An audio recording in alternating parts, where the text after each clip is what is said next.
सुंदर निर्मल नीर तरल शुचि तरल तरंगा, सुंदर निर्मल नीर तरल शुचि तरल। उसी समय मानसी गंगा का प्राकट्य हुआ। अब बढ़िया गोवर्धननाथ भगवान का अच्छा स्नान हुआ, पूजन हुआ। अब बारी आ गई भोग लगाने। भोग जैसो अपन लगाते, भोग भी अगर नहीं लगा तो आप लगाएंगे। भोग लगाएंगे जरूरी नहीं है कि तुम गरुड़ घंटी को किलो तुलसी पत्ता संग लाए हो। अरे भोग लगावे को ज्यादा कछु नहीं जाने के लिए तय कह दे लियो भगवान खा रहा है जो तुम देखे। इतनी तो कैसे कर, जैसा थाली सामने आ जाए तो ले प्रभु हम भोजन कर रहे हैं आप देख ले, भगवान उत्ते में खुश हो जाए। और कम भगवान ने उस पर नजर डालना है कि वो पवित्र हो जाए। अब अपन थाली बतावेगा कि ले भगवान देख ले, बिछड़ा तो है न कि ले आओ। खाने से पहले भगवान से प्रार्थना करेंगे, हे प्रभु खा रहे हैं आप देख लो, भोजन करने जा रहे हैं आप देखो। अब जैसे बफर को होगा जमान, अब ने अगर बफर में जाओ तो फिर चलत भी नहीं है, व्यवहार ही है। कैसे काट आओ तो बफर में तो जाने। हम तो कह रहे खूब बफर करो, दिन में रात में 2-2 3-3 निपटाओ। देखो तुम्हारे वो बफर में चप्पल पैरे हैं, खड़े हैं घंटों से, वो घर तन रख लेट हो गई तो काय अबे तक बनी नहीं है। और होते से 2 घंटा ठाणे भैया के मौत मुंह तक से रोटी मिल जाती। वृंदावन में हरी लाल की होते से 2 घंटा ठाणे बफर में, घर तन रख लेट हो गए तो काय बनी नहीं है।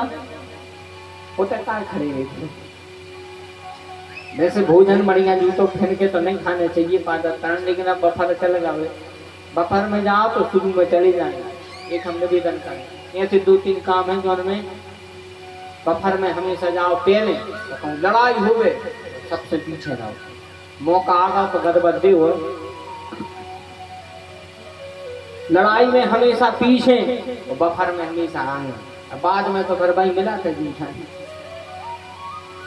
अपन तो पहले करते जो अब तो नहीं करते, मतलब पहले करते तो हम तो हाँ अगरबत्ती लगी हमने देखी, हाँ अगरबत्ती लग गई हम पहुंचे लेके थाली।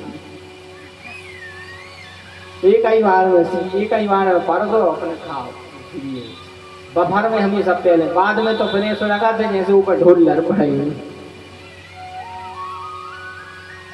अब भोग लगाते होते भी अगर आप भोजन कर रहे होते भी भोग लगा दे, आंखें मीच ले भगवान से कहने लगो हे प्रभु आ गए हैं बफर में, आ गए जूठन खा रहे हैं देखो देख ले।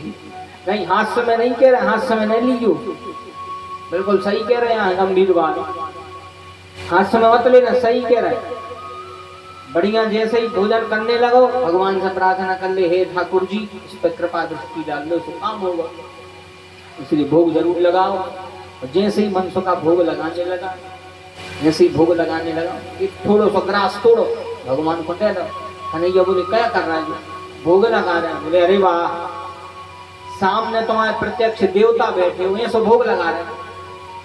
मनसुखा ने कहा फिर क्या करें। अच्छा देखो एक बात बताएं, जो खुद खुराक किया है वही दूसरों को खुआ सका थे, जो अच्छी खुद भोजन करा थे वही परस सका थे। परस वो भी सबके बस की बात न है। कछु कछु ऐसो परसा थे कि कहूँ भूख भी लगी के तो इच्छा नहीं हो के खा ली, फिर कछु इतना प्रेम से परसा थे कि आदमी अफरी किलो बिहारी कर ले। वो में भी ख्वाबे में भी अंतर है। जैसे एक जन एक भैया गाँव के हदे पे गए पंगत में शहर, अच्छी तो लगी थी भूख, दिन भर होगा तो खेत में काम करता हूँ, अच्छी भूख लगी थी। सिटी में गए, सिटी में पर्स बेवारे, तो सिटी के हाफ पैंट पैर बेवारे लड़का नए ये तो 2 बिस्किट खा के कहता हूँ बस मेरा हो गया। हाफ पैंट पहन बेवारे लड़का शहर के बेका जाना परस की इतनी सी पूरी तो 2-3 पूरी धरी इनको। बाद में भी लड़का आम है इनसे कह एक ठप्पा धर गए, एक ठप्पा धर गए। अब जे गांव देहात की खावे वाले अच्छी मोटी मोटी पूरी वो का हो रहा एक ठप्पा का, एक ठप्पा धर गए, एक ठप्पा धर गए। अब इनने सोची अगर एक ठप्पा के चक्कर में पड़े रहे तो हम भूखे जे हैं कैसे। वो का पता घरे भी नहीं बनी, घरे भी हो सका तो बर्तन धो के सब होगा वो कंप्लीट। इनने सोची ऐसी तो आर चल है ना।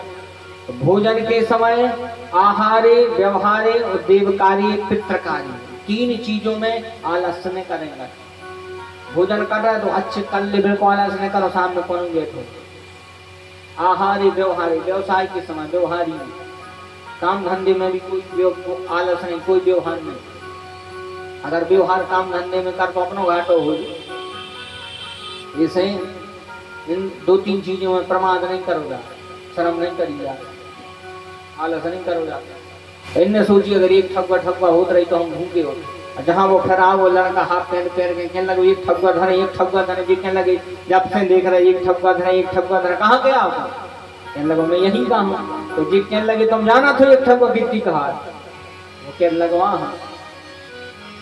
जी कहने लगे सुनो, हमारे गांव में 5 कुड़ी को एक ठगुआ हुए थे।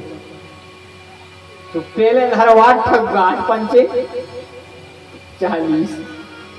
कहने लगे पहले घर 8 ठगुआ, फिर धरो 5 ठगुआ, 8 पंचे, फिर धरो 5 ठगुआ, फिर धरो 3 ठगुआ, फिर धरो 2 ठगुआ, फिर धरो 1 ठगुआ। ऐसी ठगुआ रहती है, ठगुआ एक ठगुआ। वो भी कहने लगे ऐसे में तो हम भी हैरान हो जाए। तो वो भी बोल दिया धीरे सोता कोरेरो कहने लगा वृंदावन बिहारी लाल। और कहने का अर्थ है भैया कि जो अच्छो खा, जो खुद की खुराक है वही अच्छो कर सके। भगवान को भोग लगाया, ऐसा दिव्य भोग लगाया ठाकुर जी को, जितना जितना भोग बनाया था सब गोवर्धन नाथ ने पा लिया। थोड़ो तो हलवा गिरो सब ब्रजवासियों में बटा,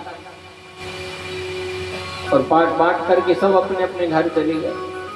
मनसुखा ने कहा कन्हैया बहुत कठिन देवता है यार, बताओ 8 दिना से हमें भैया हैरान हो रहे थे। कम पपड़िया कम फरमा कम बतिए कम कुसरी काका बन रहे। मैंने देखो तो ऐसे देवता पूरो पा गए, अच्छू नहीं बचो, परसात्मा तक नहीं आता।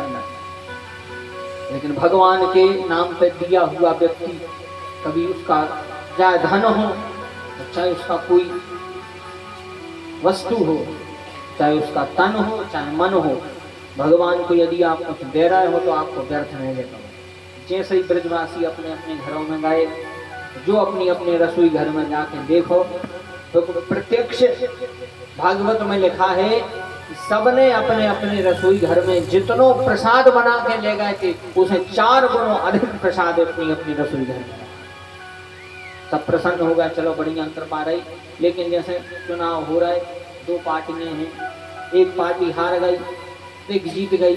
तो जोन जीत गई में तो फटाका फूटना, जोन हार गई की जमानत जब्त। इंद्र की तो जब्त हो गई जमानत। इंद्र ने सांवर्तक नाम के मेघों को बुलाया।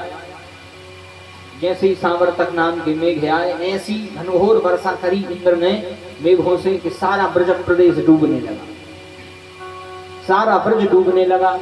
तब ब्रजवासी भगवान की शरण में आके कहते हैं हे प्रभु अब हमारी रक्षा करो, क्या करें हमने?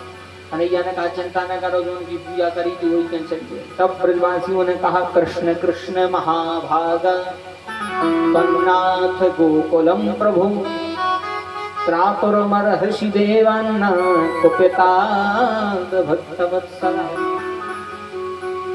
तब भगवान ने कहा चलो भगवान की शरण में। अब सब भगवान गिरिराज की शरण में पहुंचे। हम भी सब मन से भाव बनाए, अपन भी गोवर्धन परिक्रमा गिरिराज की शरण में जा रहे हैं। उसी समय भगवान गए और जैसे ही भगवान गिरिराज जी की शरण में पहुंचे, तब भगवान ने अपनी इस कनिष्ठ का उंगली से इत्युक्तवैकेन हस्तेन कृत्वा गोवर्धनाचलम दधार लीलया कृष्ण स छत्राकन भवान।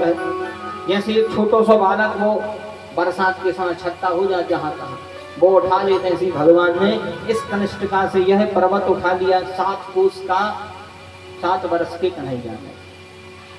और जैसे ही पर्वत उठाया, भगवान ने कहा अब हमारी शरण में आ जाओ।